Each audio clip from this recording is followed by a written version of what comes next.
Hey, everybody. It is Jim Johnson, your host of Contractor Radio, founder of Contractor Coach Pro, and author of The Contractor's Blueprint, where we're here to help you get control of your business so that you can grow your business and achieve that personal and financial freedom that you've been chasing since you started your business. There's a certain amount of things that we need to do in our businesses, and they need to be done in order. In order for us to achieve that freedom, we teach that, we help with that, and we hope that this show helps you guys get a better grip on that. And one of the things that we struggle with as contractors is we sometimes make some money. Like we make some pretty good money to this, and then maybe the wrong crowd influences us, and we make some bad decisions. And we're got a guest on today that we're going to talk about what that looks like, and then maybe some ways to avoid it. And if we don't avoid it, what we could do about it. I have a lot of respect for this guy. I've gotten to know him pretty well over the last few years, and to see him plant his flag on morals and ethics and the way that we should approach it in this industry has been awesome to watch. And I can't wait to get on with him for a few minutes today while he's sitting in a hotel in Fort Myers, Florida, doing what he does best, which is helping people recover from a hurricane and needing their roofs replaced. But before we do that, a little word from one of our amazing sponsors, Atlas Roofing Shingles.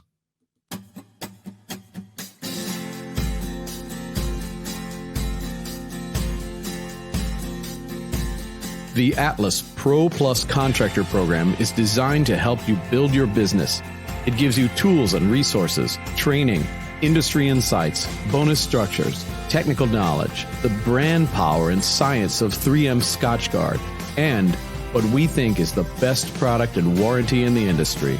Become part of the family that is succeeding and growing their businesses. We went from nobody ever heard of us to the #1 roofing company in our region. And we've gone from 12 roofs a year to 20, 35, and we did over 400 last year. We're on track right now to do 1,000 roofs this year. You'll begin earning Atlas bucks and rewards as you move up to even greater reward levels.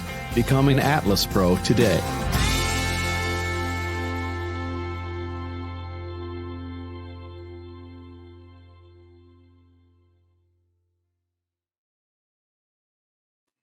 All right, guys, that's a little word from Atlas. If you haven't checked them out yet, get with your local rep. And one of the things we like about them is the amount of energy they pour into you as a contractor to help you succeed out there in the field.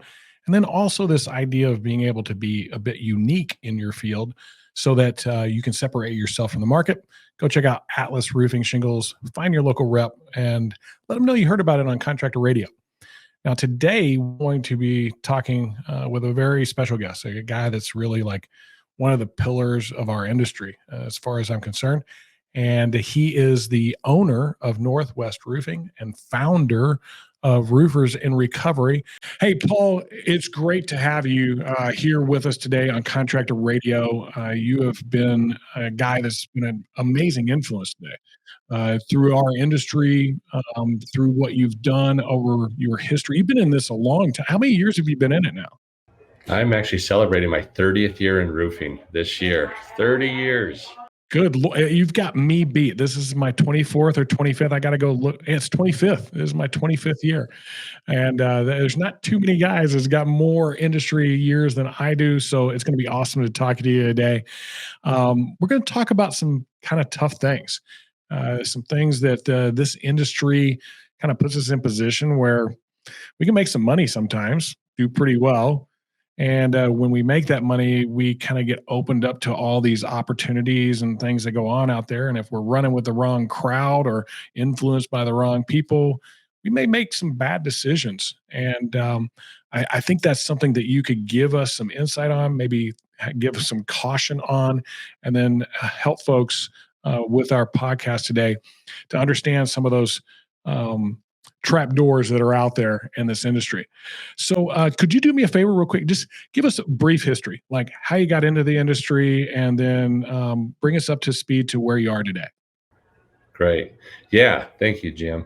So, ironically enough, I actually got into the roofing industry because of drugs and alcohol, as odd as that sounds. 30 years ago, I grew up on a farm and ranch in southern Colorado, and really I had every intention of just, farming and ranching and driving a truck, my whole life, like my dad and his dad and, uncles and around. And I had a cousin that was a roofer, and he had started a roofing company there 30 miles away from us. And he actually, the old story that you hear where they get the first check and go and spend it on something they shouldn't have. And he got arrested. It was actually the sheriff's house that he took a check from, and he got arrested for stealing a check. And my dad had always kind of taken care of my cousin. And he had asked me, he goes, hey, instead of, going out farming and ranching today, go help your cousin put this roof on. He needs your help. I'll pay you. You don't have any money. And I went and bought, my dad went and bought the material for the roof. I met my cousin there, and we did this man's roof. I'd never been on a roof in my life.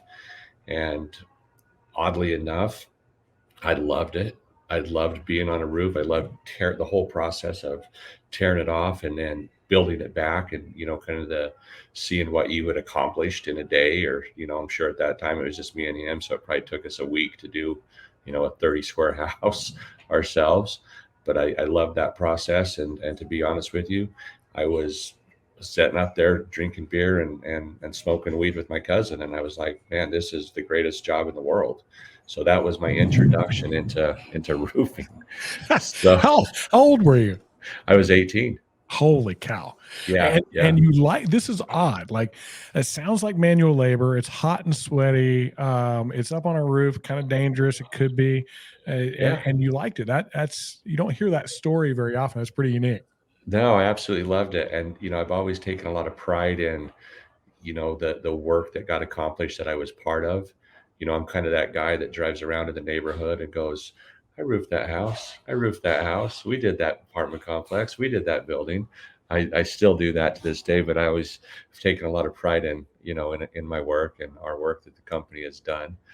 But I just fell into roofing, 30 years ago. And so for the next 15 years, I was actually, working with my cousin, and eventually started my own company a year or two later, and, just did roofing for 15 years. So I was actually the guy that would go out and I'd get a lead from, the yellow books, the yellow pages. We had ads at the yellow pages. They would call, you go give them an estimate, and, all retail. And I was the guy that would do that and go put the roof on myself. 15 years later, found myself in a drug and alcohol treatment center for a meth addiction. And, looking back at it, just kind of that typical common story of, really just kind of started out drinking a little beer and smoking some weed, and, eventually tried a little bit of harder things. And before I knew it, it had grabbed me, and I had a 15-year run with that, and moved to Denver, and kind of made a promise to myself that I would never go back, because, the pitfalls of being around all of that. And because the guys that I was with back then, if they're not dead, they're still doing it. So where was promise. That? Southern Colorado, down by Alamosa, Colorado. Oh, yeah. Small community. Yeah. Great sand dunes. Great sand dunes. Yeah. Yes. So instead of Pete in a pickup, it was Paul in a pickup. You're Yes. a one-man show, like sell it, estimate it, order the materials, and put it on. Yes. So made some bad decisions. Yeah. Go through recovery at that time, at that 15-year mark. Yeah. I finally had enough. I really, I didn't think I was really a drug addict. I just knew that there was something wrong with me, because I couldn't stop using drugs. But to me, drug addicts didn't have a job, and, were homeless, and, blah, blah, blah. But at the time, Jim, I weighed about 160 pounds. Today, I weigh about 235. So, literally twice the man I used to be. But I weighed 160 pounds, and I called my sister just out of the blue one day. And I was like, I need help. And next thing I know, it was bad enough that I was actually in a mental hospital for 3 or 4 days before I got into treatment, into rehab. So I went to a 30-day treatment center in Denver, Colorado. And after that, I've just done the deal and stayed sober ever since. That's pretty amazing. I mean, there's a lot of folks that the first time they go into recovery, when they come out is like right back to it. Right. Do you have any insight into why that might be? Is it because the thing that sounds different about what you did is you were in Alamosa, went to Denver, went through recovery, came out, and went, I'm not going back there. I'm going over here. Like you tried to avoid maybe that group? I did. There was something they told me in rehab, and they were like, hey, there's only one thing that you need to change in your life, and that's everything. Right. Which makes no sense. You're like, okay, I'll change one thing, but then they're like, everything. And a lot of people, I think really I'm pretty blessed because I did have young children. I was divorced, and they were living with their mom, and I had to have a conversation with them at one point and say, hey, obviously dad's not okay, and I've got to go over here for a while. Right. And my kids were very young, but they also understood, and they preferred that I do that as well. So I'm very fortunate that I was able to not have to go home, that my ex-wife was raising the kids. So it was a very hard choice, but I see it happen a lot to a lot of people, and that's pretty extreme. But some guys get a little bit of sobriety, or we send them to rehab, and we warn them like, hey, all your old friends, like, you have to lose their phone number, because you just fall back into it. You could do good for a little bit, but that trap. And so what we really push for guys is like, how can we help you literally change everything? There's sometimes you're married to another addict, and we're like, hey, I know you probably think you love her or may love her, but maybe you shouldn't be together right now. It's a tough deal. Yeah. So there's something for like changing your environment, right? Like, hey, this is my environment. I got to change that in order to make real change in my life. It doesn't sound like the common route. Like you were kind of high functioning, I guess, addict is what we would call it. Like you were able to keep your job, do what you need to do, make a little money. Where a lot of people go a different route. We all have this perception, or am I wrong? Like my perception's off. No, I mean, I was that was the issue. I was a pretty high functioning addict. I was on cocaine for years, and I still ran a very successful company, and I had over 60 guys that worked for me. Wow. Right. And, we somehow made it work, but I got on meth, and a year and a half later, I was in a mental hospital.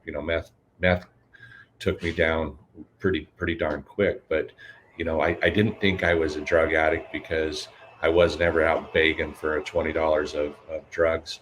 And the only reason I wasn't was because I thought I was smart enough, or I thought this was a smart idea, but I was buying it in large quantities and selling off half of it to support my habit. So I was literally, dealing drugs and using the profits off of that to support my own habit. And because I never had to go beg anybody for $20 of drugs, I wasn't an addict in my mind. The other thing that strikes me as like odd is there wasn't like this pinnacle moment where things changed. Like you made a phone call, that was the moment, but you didn't go to jail or prison or any of that. I mean, or did you? No, I didn't. There was a moment. I say it by the grace of God, I was never arrested and I should have been. I literally drove, under the influence for 15 years. But what actually had happened, Jim, was I was roofing a house, and I ended up shooting my kneecap with a nail gun when I was doing the ridge cap. And I somehow, I think every roofer shoots themselves with a gun once. I had put it into my kneecap, and a guy that was with me on the job ended up pulling out the nail. It was 1 3/4 ridge nail. He pulled it out. And I just went back around my day and went back to work and, whatever. 3 days later, the lady that I was with at the time, she looked at my leg. She happened to see my leg and goes, "What the heck's wrong with your leg?" And it was very, very infected. And so she was like, "You need to go to the hospital." So I went to the emergency room. I went to the doctor. And the only reason I really did was because I thought that I could probably convince him into giving me some pain pills. And then I was like, oh, I could sell these pain pills. So when I went to the doctor's office, 30 minutes later, they actually had me in emergency surgery to help save my leg. Wow. So, yeah. So I woke up from that surgery. and I had a pretty traumatic experience during the surgery. My body literally shut down because I hadn't slept, or ate or anything for a long time. And I think my body because obviously I didn't tell them I was, a meth addict and under the influence. I'm sure they probably could look at me and tell I had something going on. But I actually, my body just kind of gave up and was like, whew, let's rest. And so they had a really extreme time trying to bring me back out of the surgery. And I remember I had, I don't know what you want to call them, like vivid dreams or whatever, when I was in surgery, where I literally seen my body leaving. I was above my body, like going. And I'll never forget. I mean, I have chills right now talking about it, but I'll never forget just crying and begging God, like, I'm sorry, like, let me go back. Like, I have kids and don't take me. Like, I knew I was going, and where I was going, I could feel wasn't a place that I wanted to go to. Like, there was a complete darkness and just terror as I was going. And anyway, I came back, and they put me in a recovery room, and they put me in a hospital room. That night I woke up and I literally took out all the IVs and left the hospital, went and got in my pickup and drove away and went and got high. 3 days later is when I kind of had a mental breakdown, really, and called my sister and was like, I'm not doing good. Like, So I that need was something. That was really Yeah. the thing, like Yeah. that, the whole experience in the hospital and Yeah. probably weighing on you, because after you got out, you went and got high right away. And when you cleared up from that, you went, what the hell did I just do after what I just went through? Oh man, I think that's kind of what it takes. Am I wrong? Like, one thing about me, thank God, I don't know why, because I've definitely been around the wrong influences in my life. I've never gone down that road, so I can't really put myself in those shoes. But is that a similar story to most, that something pretty awful like has to happen before you go, okay, I'm going to do something about it? There really is, and we call it your bottom. Finally reaching your bottom, and some people, have an unbelievably extreme bottom, right? There's so many people that have a similar story to that, but they keep going, right? And you would think, well, wow, that has to be their bottom, but it's not. They have extremely low bottom, and that was my bottom, right? I hit that, and yes, it took me another 3 days to, try to do something about it, but that was my bottom. And I feel from my experience of being around, addicts, literally every day, is at some point they have to get true recovery. They have to hit that bottom and be like, okay, I'm done digging. I'm going to start climbing up. Yeah, man, that is and sometimes they go the other way too.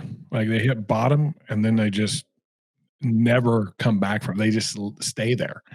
Every day that's the existence as the bottom. You deal with it whenever you're walking around in a large city. People begging, like you were talking about, like everybody thinking that's what an addict is.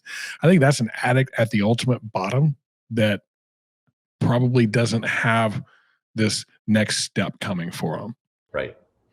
So you 15 years, go through recovery, been clean ever since, moved to Denver. Is that when you got involved with Northwest Roofing? No, oddly enough, I took a recommendation from one of the counselors at my drug treatment center to go to work for a company called Total Home Exteriors.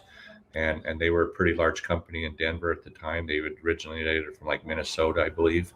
Yep. And I went to work with those guys. I was there for 3 years and worked my way up from actually being when they first hired me was day 31 of my sobriety, first day I got out of rehab. And I worked my way up to being the actual partner in that company 3 years later. Wow. And I went to AA meetings and worked.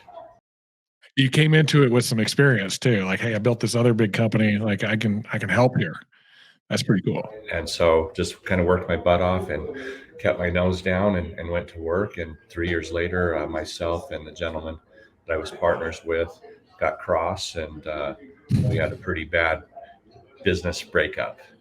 Those are worse than divorces. Like I'd rather have a divorce. I've been through both, and like the divorce was way easier. Yeah, I have too, and it was not easy. Yeah, That's a so piece of advice though, like for contractors out there, if you're in a partnership, you got to realize like you're married. You really are. You're married to that person, and finances tends to be the key thing that messes up relationships, whether that's business or a marriage. Was that what it was? Was it a financial thing that kind of got between the two of you? yeah, it Yeah. absolutely was.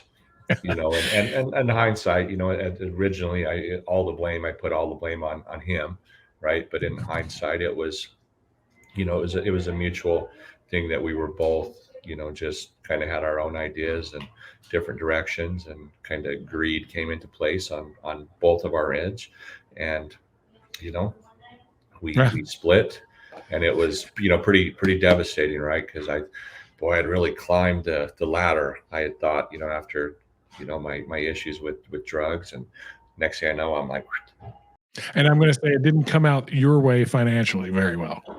no, I lost like 1.6 million. So yeah, Man, it that's was, smart. yes. So now is when we get to Northwest Roofing. No, it gets better. So Kim and I decide, like, hey, we'll go do our own thing. And, that's just what it is. And so we went back to Alamosa, where I'm originally from, because I knew that the whole San Luis Valley was filled with T-locks, right? And back then there was a lot of T-locks around, and Oh yeah. remember the old game, if there was one missing, basically the insurance paid for the roof. So for 30 days, we ran what was called Paul Reed Restoration. So started up Paul Reed Restoration, and in the first 30 days, we sold over $1 million in roofs, and things were going really, really, really good. And oddly enough, Tom Brown, who is now my partner at Northwest Roofing, called me out of the blue. I had met him years before.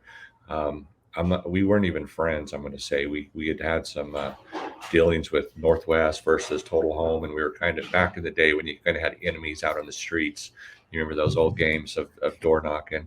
So I wasn't the biggest fan of Tom Brown, and he called me out of the blue and was like, I don't really know why, but something prompted me to call you, and we need to talk. And I was like, about what? Because I was still mad at him from years before. And he goes, we need to partner up.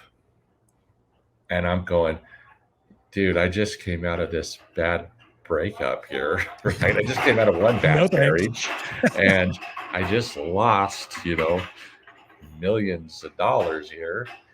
And yeah, right, not going to happen. But I said, I'll pray about it. And he's like, okay. And I did. And the answer was like, you guys should work together. And it didn't make any sense, right? And sometimes it still doesn't, right? But it was meant to be. My prayers were answered, of like, you guys are to do things together, and go from there. So that's the start of Northwest Roofing with myself and Tom. And you guys built a pretty good company. Like, what He was, he was, at the time when he first called me, he was already running, 8 to 10 million a year, successful, had, really good sales guys, and they were doing a great job. So he didn't need me to come in and be a partner, right? And I didn't need him to be my partner. But he didn't want another Total Home out there. That was what he was right. like. I got to get this guy before he gets rolling too far. Could have been, but I just, we were put together, and we've grown it ever since. That's pretty awesome. That's one of those like reclamation story type things. You probably write a book about it at some point. Have you thought about that? Like writing a book about this whole thing? I really want to write a book, and I just haven't taken the time, right? Because I need to do it, but I just have not taken the time. Yeah, you and I have sat and talked and had a few stories. I'm like, those stories from back in the days. Those are classics that'll never. I don't think they'll ever be beat. So let's talk about how the other stuff came into play. Like you've been roofing, you had your business, you went through recovery, new business, Northwest Roofing. And it grew. Like, you guys grew that thing pretty good. Like 50 million. Am I off on that? We're real close to that A number. little less. Yeah. A little less. Yeah. Yeah. Okay. So Yeah. 40s and okay. Yeah. And all of a sudden, I'm aware of who Paul Reed, and I didn't know who he was. I knew of Tom. Like, I had met him before because I was selling AccuLinks and software and stuff, but I didn't really know you. You and I hadn't met through that. And then all of a sudden, you're like at all these events. You're attending them at first, and then you're speaking at them, and there's starting to be some awareness of who Paul Reed is. Was that intentional, or did it just happen by happenstance? Like, because we didn't do that before. None of us did. Like, it didn't exist. There wasn't all these conferences and influencers and blah, blah, blah. I hate all that stuff. I think you do too. But there's a part of it where I think we come from of this angle. I want to share and help. And so what prompted it? Was it intentional? It at first, absolutely not. It was just I did realize at one point that, hey, there's other companies out there, other people out there that are doing things right, and I should probably pay attention to them and learn what they're doing as well. Because, when I got to Denver 15 years ago, like, everybody was your enemy and you didn't speak to anybody. Like, I remember big gang war out in the streets with Total Home and Interstate, Scotty's company. That's how I met Scotty Riopel. Like, you didn't pay attention. You just hated everybody. Are we talking like a literal fist fight, like gang war? Yeah. God, this industry, man. Yeah. So crazy. Because one of my guys stole the $6,000 roof from one of his guys type deal. But that was a common thing back then, in Denver. But I started just kind of going, hey, there's got to be more out there, right? And so I started going to the conferences. And then, to be honest with you, after going to a few conferences, I don't know if I'm not going to say it was my ego, but there was a lot of stuff that was being preached on stage that was like, that's wrong. And I think I could teach that better, or explain that better, or be a better example of that. And so at some point there was kind of some intentionality behind it of going, I think there's a group of people out there that, I have a story and a past and a history and some experience of doing this. And maybe they need to hear from me. So there was some intention. Yes. Yeah. And there's like the dark side and the light side, maybe two different cultures that go on in this industry. And they're pretty like, there's not many in the gray, I don't think. It's like you either are or you aren't. Or do you see it that way? Or are there a bunch of people in the gray trying to figure out which side? I 100% think that there is the dark and the light, that you want to call it, right? And listen, I used to try to go to a lot of I hate to say it, right? But go to a lot of the dark, because I was like, maybe if I'm the light at this dark, this is going to bring people back over there. And, I think it did for a lot of people as well, but it also put a bad light on me going, why are you associating with those guys? The first few years, I think I might've been a little naive and was like, whatever, it's not a big deal. But then at some point I realized, because I don't think most people realize how many people are actually watching them. If I see a Jim Johnson at this deal, I'm going, well, Jim supports it. Yeah, no kidding. I went to the event we're talking about once, and I went, never coming back to this, because no matter how bright of a light I can shine, that culture is there, and I'm not going to change that culture from the outside. Now, I can influence the people that I talk to, and I can influence an industry by putting my content out, but at somebody else's thing, it's hard to shift what their culture is. And more power to them. Like, if that's what you want to do, go for it. Good for you. Just not my jam. And I got a lot of flack. I think that was the first time you and I met, was at that event. Yeah. Yeah. And I caught a lot of flack from my clients. Like, dude, I thought we were different and maybe you're the same. And I had to kind of explain, like, yeah, I was asked to be here because they wanted somebody like me here. And then everything got sideways. Well, that's not what we're here to talk about. What I think is more important about that is this: people are always watching you. no matter who you are, like whether you're a small company, a big company, an influencer or a non-influencer, you still have your measure of people that are paying attention to you and watching you, especially if you own a company that you're their leader. And if you do something outside of what you say you are or outside of your behavior, like I say I'm a strong Christian, I say I'm a man of faith, I say that ethics are important in this industry, being professional is important in this industry, and I show up at an event that doesn't um, seem like that, I'm going to get questioned. So I have to be on my guard all the time. Once you plant your flag like that, you have, boom, this is who I am. You have to really question, what am I going to do and what am I not going to do? I'll never forget being on Dmitry Lipinski's show and him asking me about Vegas. And I told him I'm never going back to Vegas. He's like, what? I said, I mean, it's called Sin City. Like, I can't go there. I can't go be a part of that. He goes, well, you can go be a good person in. I'm like, no, it's being in one of those cultures that doesn't quite fit. And so people question. You're so right with that, Jim. I had a hard lesson of realizing that people are watching where you go and who you support.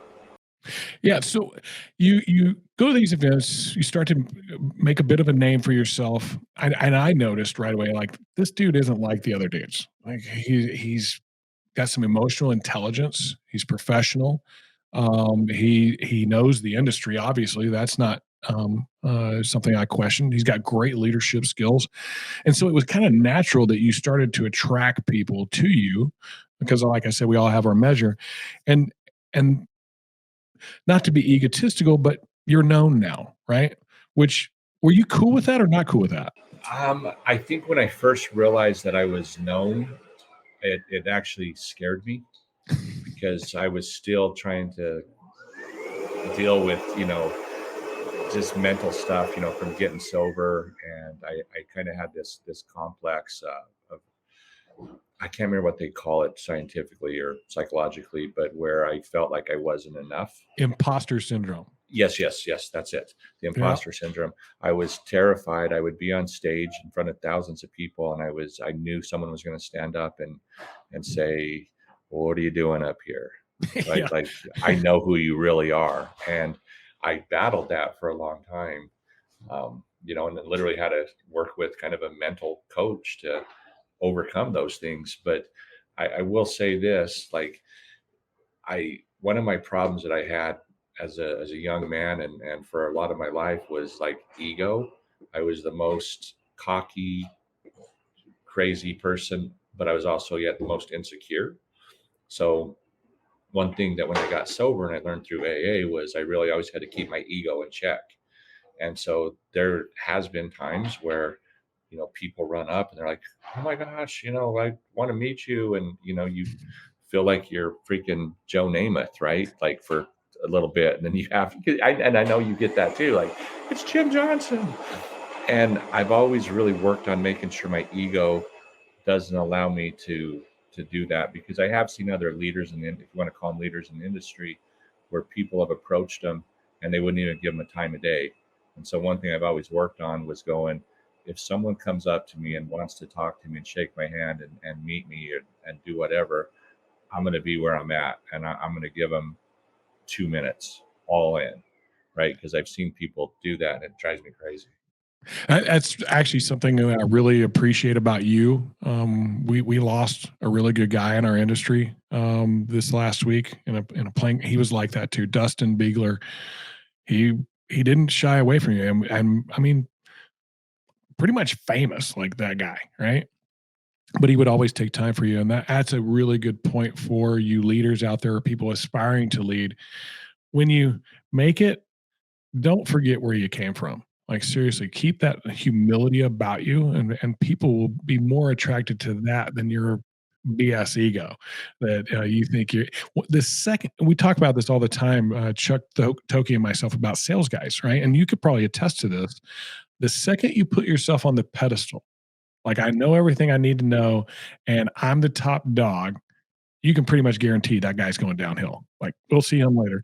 It's over for him. When you can't tell him what to do anymore, when you can't help him, when he's like telling everybody else they need to help him because he's the top sales guy, that's when I go, yep, that guy's done. Do you agree? Oh, 100%. I've seen it 100 times. And I see guys flash in the pan in the roofing industry that get put on stage that are gone. The worst part about it now, though, is like they have one of those great like years and they go sell a bunch because they got a storm and hey, I'm $1 million sales guy. Now they're coaches. Like I got all kinds of competition where those guys are like, hey, I'm a coach now. I can teach everybody how to sell and run a sales team and all that stuff. It's been kind of humorous to watch, and I'm all for it. I think times like what we're going through right now with this recession economics will kind of clear that up. But it is what it is, right? Like anytime you're into something that is perceived as good, I think people jump into it if the barrier is small. That's what roofing is. Small barrier, everybody jumps in it, you can make a big profit. But it takes a little bit more than that to get into it. And same with the whole coaching thing. And just so everybody knows out there, to be very clear, if you want to make money, contracting is a lot more beneficial than coaching. If I wanted to make money, I'd go do that immediately. So Paul, all this happens, it brings you like to this level of influence. And I noticed there was a change in you. Like you went, this stuff isn't feeling good. I want to do something that I think is something missing in our industry. And I'll never forget you guys putting on Storm into a New Era. I think that was the point where I went, maybe he's not full of shit. Like maybe he is like serious about this thing. And I was honored absolutely to come and speak at the event, be a part of it, be engaged in it. And I went, hey, you know what? These guys are really trying to do it right, not just from a business standpoint, but from a human being and spiritual standpoint. I don't know if that could ever be replicated again. That very first one was just different. Do you agree that this last one was great? Don't get me wrong, but that first one was just like, wow, that's the first time I've heard that many people talk about God. 100%. I don't think it could ever be replicated, and it was at the right time, the right place, with the right people there. Right, like I wish there would have been a football stadium full, right? But there was 250 people, the right people in the room, and it was one of the most powerful things I've ever been part of.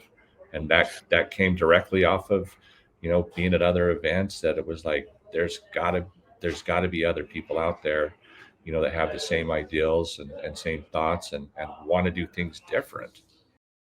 Well, I think the best part of what came out of that was there was now like clearance given. There was like, hey, it's okay to talk about God. It's okay to talk about ethics and morals in business. It's okay to not talk about all the taking advantage of the insurance company possibilities for supplementing under the sun. It's okay to talk about those things, about being a good human being. And what you guys created was this, since it was okay, everybody could go talk about it. And I think that's the piece that not a lot of people click to from that event is you see the Eric Oberums, myself feeling clearance to like go and talk like, hey, it's okay to talk about this stuff. And I just want to say thanks for that. Thanks for doing that. And what I think that's done for the industry since that time. There's more and more, but I feel like there's this welling towards being professional, ethical, and faith is okay, which I don't think is a bad thing. So after that, you're like, okay, that was pretty cool. Well, let's start a nonprofit. So tell us a little bit about that and what spurred that. Why did that happen? It 100%, Roofers in Recovery 100% came from going to a conference in Vegas, and one guy unfortunately passing away in a hotel room, and then a very good friend of mine that I actually was his sponsor. He went to the conference. I had suggested he didn't go, but he went.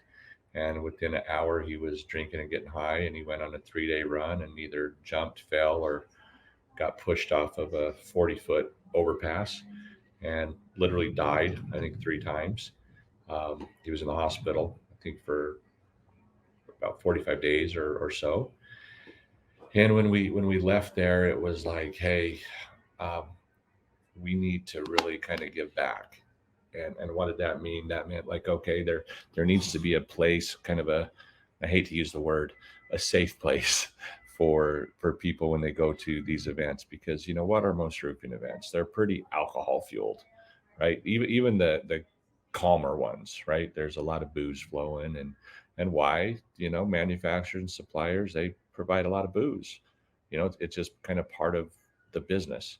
And so we wanted to kind of create a meeting to where, you know, you knew that there was other people like you that were struggling, and you could hang out with those guys instead of, you know, going out to the after parties or doing whatever. So that was the start of it.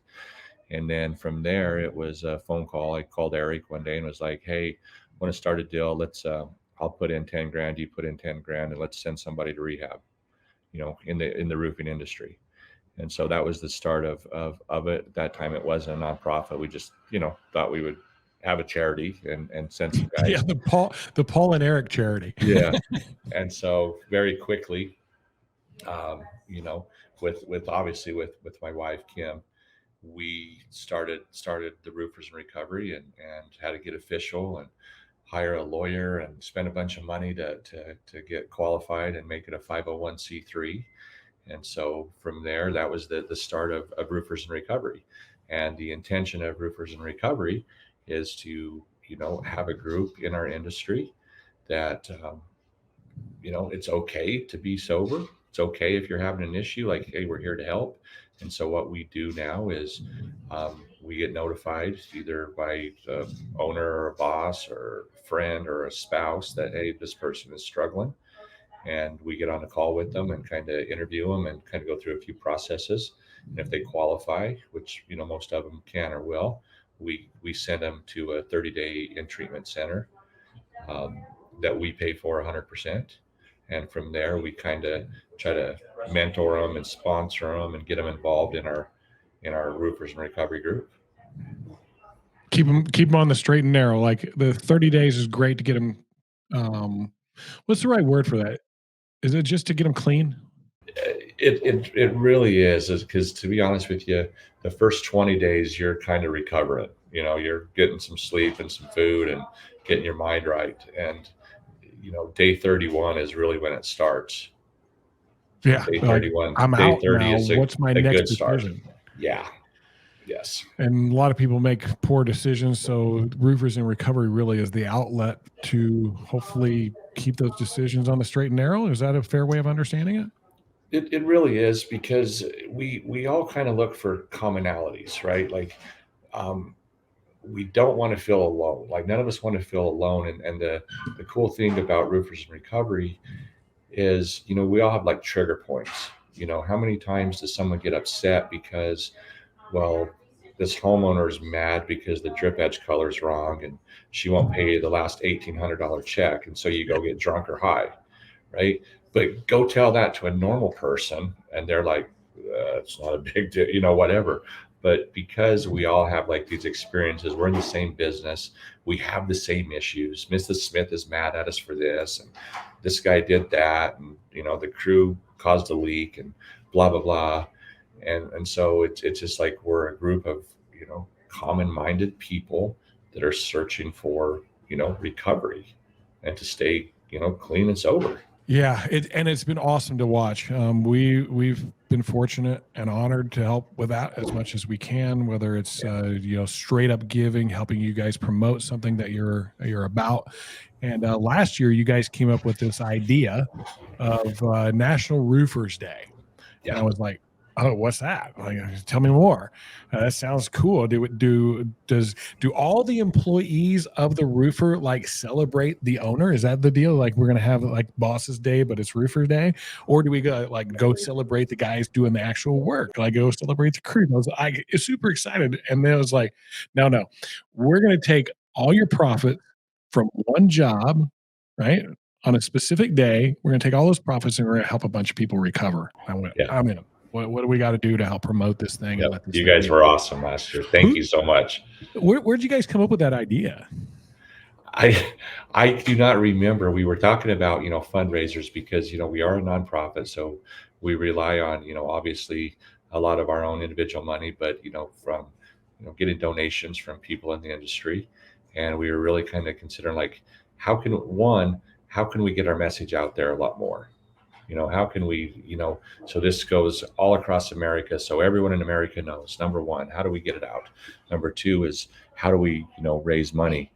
And so we came up with the idea of like, hey, let's have National Roofers and Recovery Day, which let's all try to, we could kill two birds with one stone.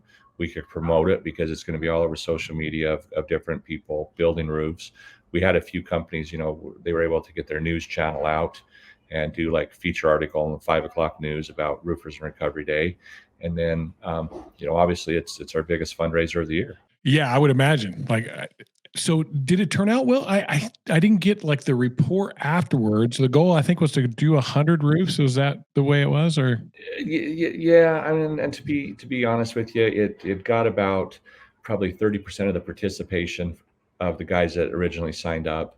I was a little disappointed, just to be transparent with you, of some of the guys that committed and didn't go ahead and go through with it, which, I get, some people had some tough years and they were like, I need the, a couple $1,000s and can't afford to do it. But it did go pretty well. And we were able to raise, I think about between 150 to 200,000, which sounds like a lot. That's like right? 10 Which guys sounds like recover. a lot. Right. It is. It's only 10 guys, and we've sent now over 50. So it's, you could do the math. It adds up, and it's super expensive. Yeah, and our give back rate, because like our give back rate's actually about 98%.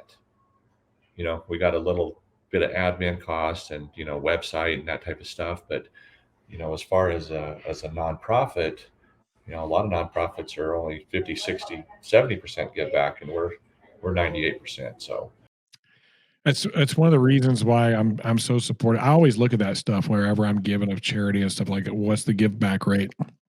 And if it's not normally at least 80% or better, like I know bigger ones, they got to have people running it and all the other good stuff. I get that part of it. But if it's, we're sending out 10% of it and keeping 90, I probably got a problem with that one.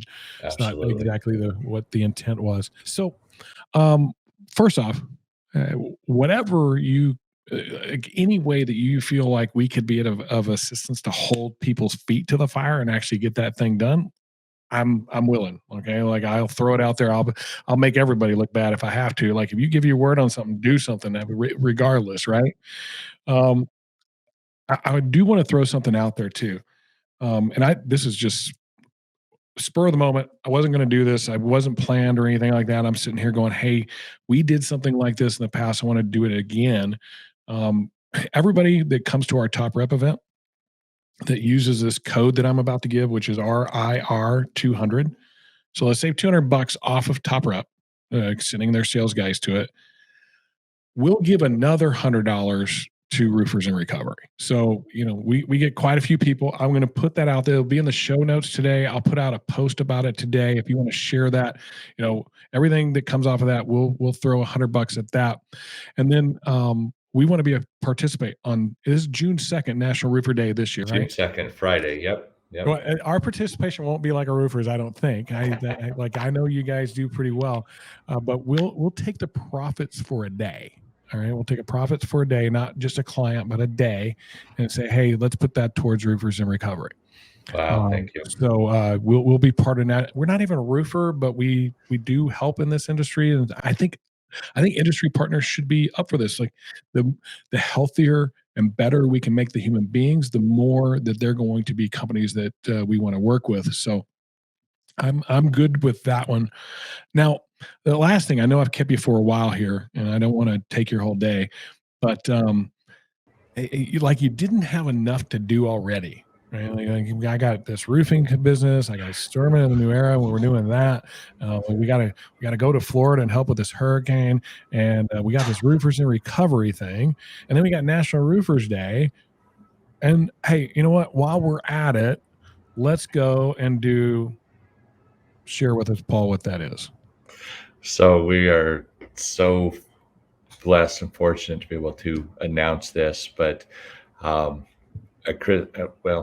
with Christmas Day, I think it was Thanksgiving-ish era time, my old hometown in Alamos, Colorado, we passed by a location that was an old youth track center, which meant for juvenile delinquents, and it closed down about 3 years ago. So the building's been set and vacant, and it's 30-bed unit.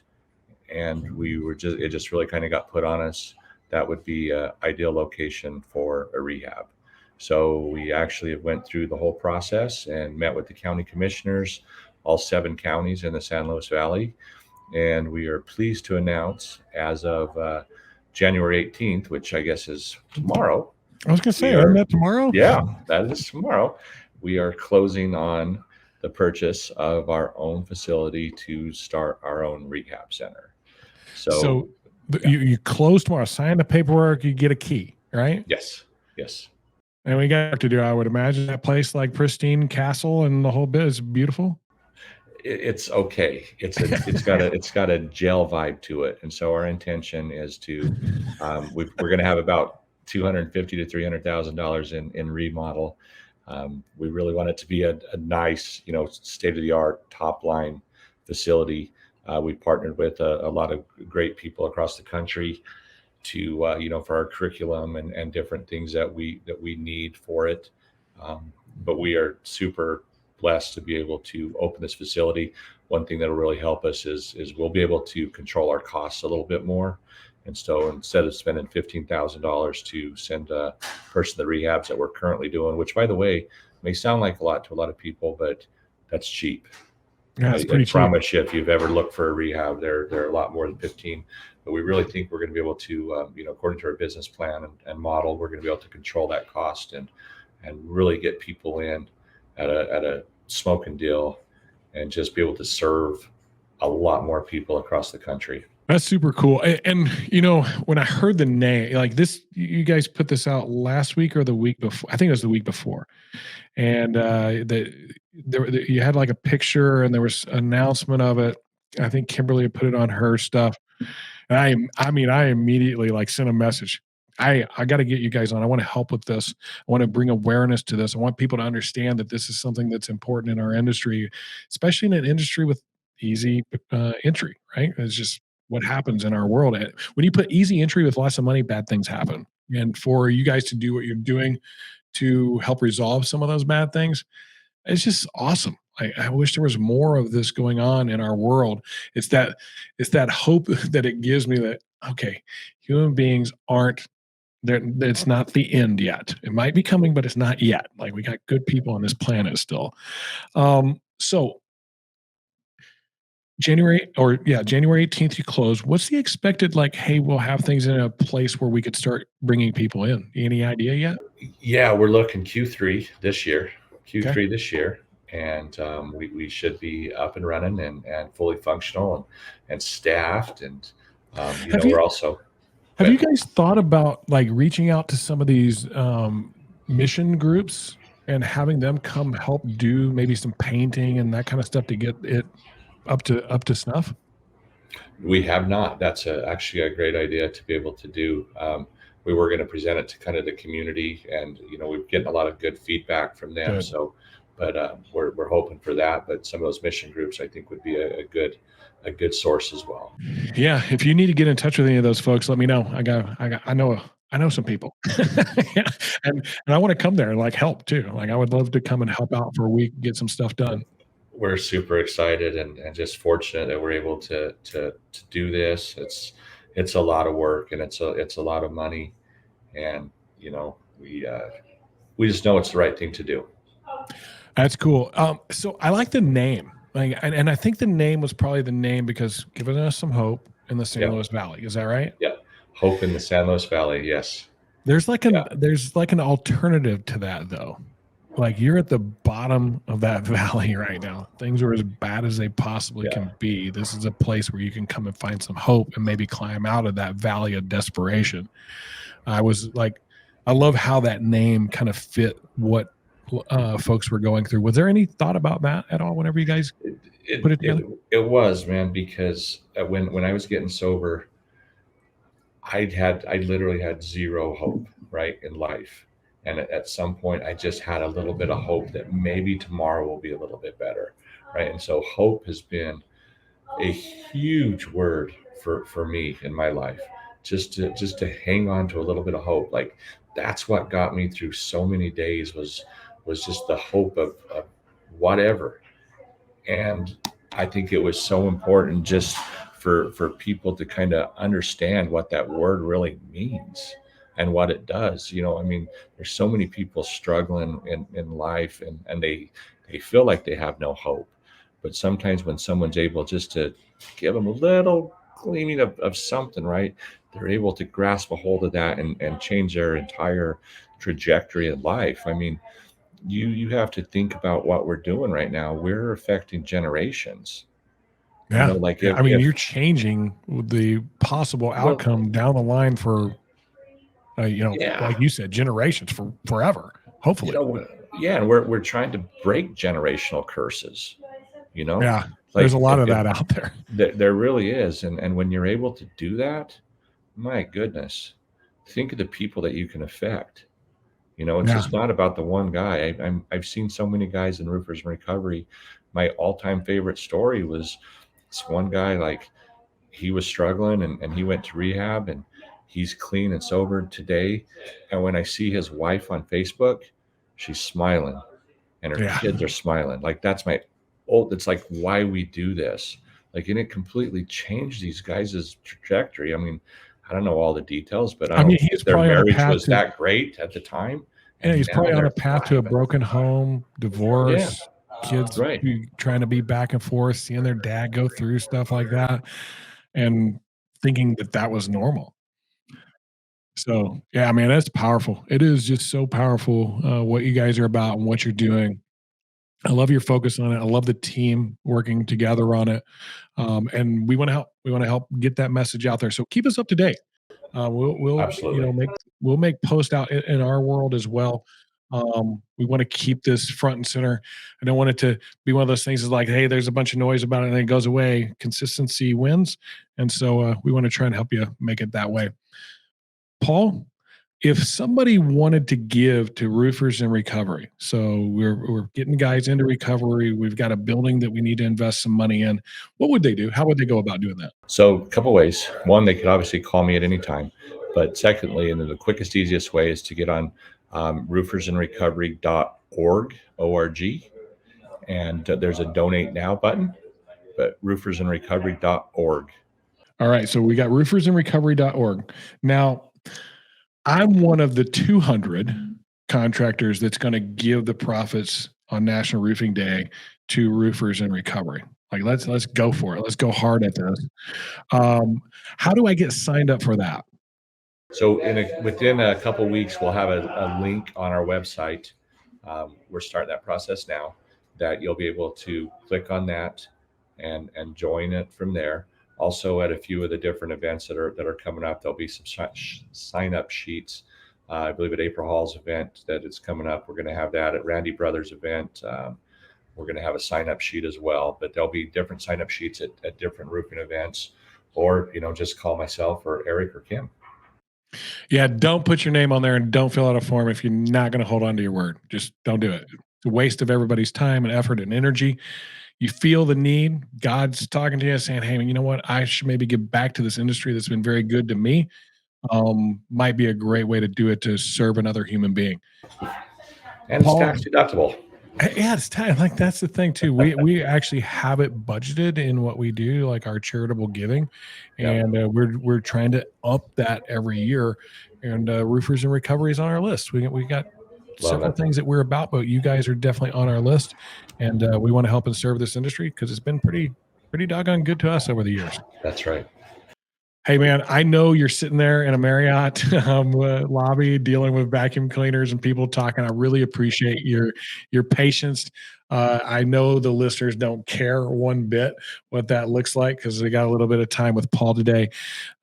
Dude, keep doing what you're doing. Just being an absolute rock star. I love the time that we do get a chance to hang out together. It's not as often as I would like, but we're both after a similar thing, seeing this industry become cleaner and more professional than it's ever been. So a lot of alignment. Thank you, brother. I appreciate your friendship. Number one, I appreciate what you guys are doing because you're doing things the right way, and there's not too many people out there like you guys, and it's a great example for me. So I appreciate what you guys are doing, and we'll continue to work together to affect people every day. Thanks, brother. We're just going to try and do a little better every day. We're never perfect. We're never good enough. So we got to add a little more every day.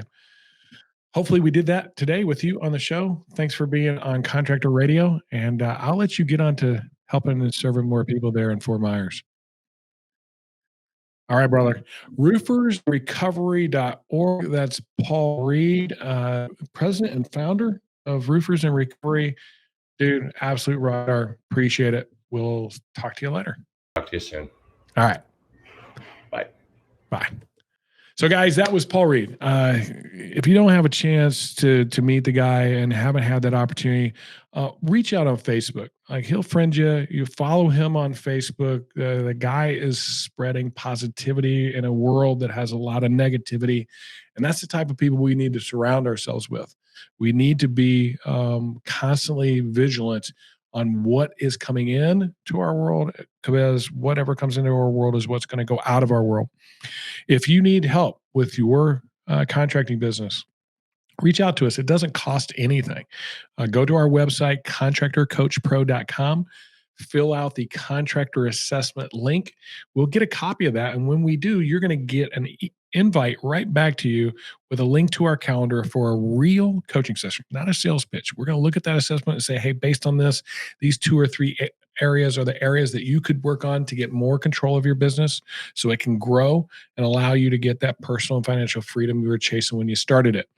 Again, Contractor Coach Pro, fill out the assessment and hang out with one of our coaches and maybe get a golden nugget or two to help you break through that next level or barrier in your business. If you like the coaching, you want to coach with us, great. We can help you get to pretty much anything you want to get to. We've had some pretty crazy things that people want to try and do. We have to balance that with what's the sacrifice you're willing to make. But once we understand that and we're both on the same page, bam, we can run for it. And we have a high success rate in the 90%. As long as you do the work, everything should go great. As long as we deliver, everything should go great. If we don't, you should fire us. Thanks for hanging out with us here at Contractor Radio on this week's episode. We'll see you again next week.